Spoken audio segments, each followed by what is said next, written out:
মানুষ ভোট দিয়ে দিয়েছেন, নির্বাচনী ফলাফলটাও তৃণমূল কংগ্রেসের জানা।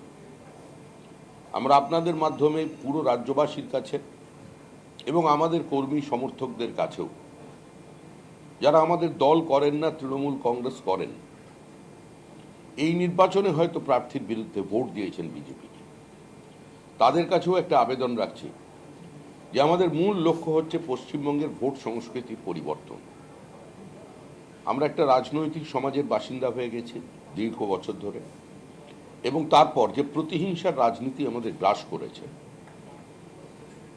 সেটা একটা জঙ্গলের রাজত্বের আকার ধারণ করেছে।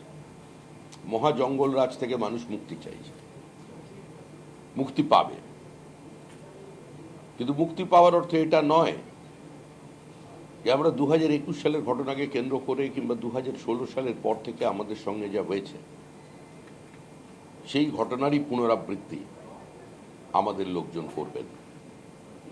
যিনি আক্রান্ত হয়েছেন, রক্তাক্ত হয়েছেন, যাদের প্রতিবেশী মারা গেছেন, যাদের প্রিয়জন মারা গেছেন, বাড়ির কেউ মারা গেছেন, সেও তাদের চিনে আক্রমণ করবে, এই পরিস্থিতি যাতে না তৈরি হয়। আমরা বিশেষ করে আজকে সাংবাদিকদের এই কারণেই ডেকেছি, এই ধরনের কোনো ঘটনার যদি আপনারা পান, তৎক্ষণাৎ সাংবাদিক হিসেবে নয়, অবশ্যই আপনাদের চ্যানেলে সেটা সম্প্রসারিত করবেন, সংবাদ মাধ্যমে সেটা থাকবে। ব্যক্তিগত সম্পর্কের সূত্রেও এবং সাংবাদিক সত্তার বাইরে গিয়েও একজন নাগরিক হিসেবে আমাদের বিষয়টি জানাবেন, কারণ আমরা চাই না আমরা যেটা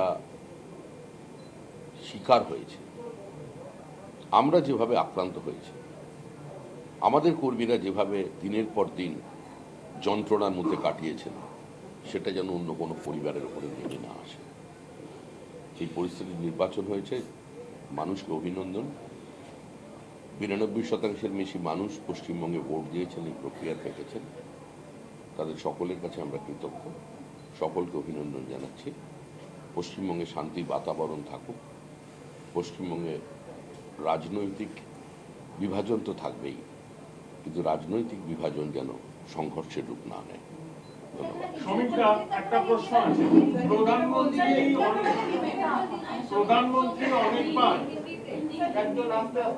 প্রধানমন্ত্রী অনেকবার এসে বলে গেছেন এমন কতগুলো জেলা থাকবে যেখানে তৃণমূল খাতা করতে পারবে না, তো সেই জেলাগুলোর সম্ভাব্য নাম কি আপনি একটু বলতে পারবেন?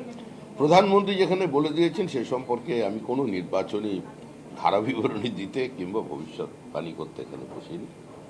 আমাদের কাছে নির্দিষ্ট হিসাব আছে।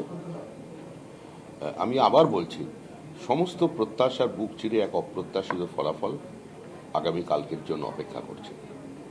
আর যে ফলাফল এখনো পর্যন্ত আমরা তাতে কোনো মন্তব্য করিনি, সেফোলজিস্ট বা বিভিন্ন ভোট ফেরত সমীক্ষা থেকে যা বেরিয়ে এসেছে সেটার সঙ্গে কোনো মিল থাকবে না। আমি ইংরেজি জানি না। आप क्या ऐसे मानते हैं कि रिजल्ट के बाद में हिंसा हो सकती है, और अगर मतलब आपका क्या अपील रहेगा? हमारा अपील है किसी भी तरीके की हिंसा ना हो जाए। जो जीत गया, जीतने का मतलब ये ऐसा नहीं है जो पिछले दफा जो आपका घर तोड़ा था, आपका कार्यकर्ता का हत्या किया था, आप वैसे ही काम करें। ऐसा नहीं होना चाहिए।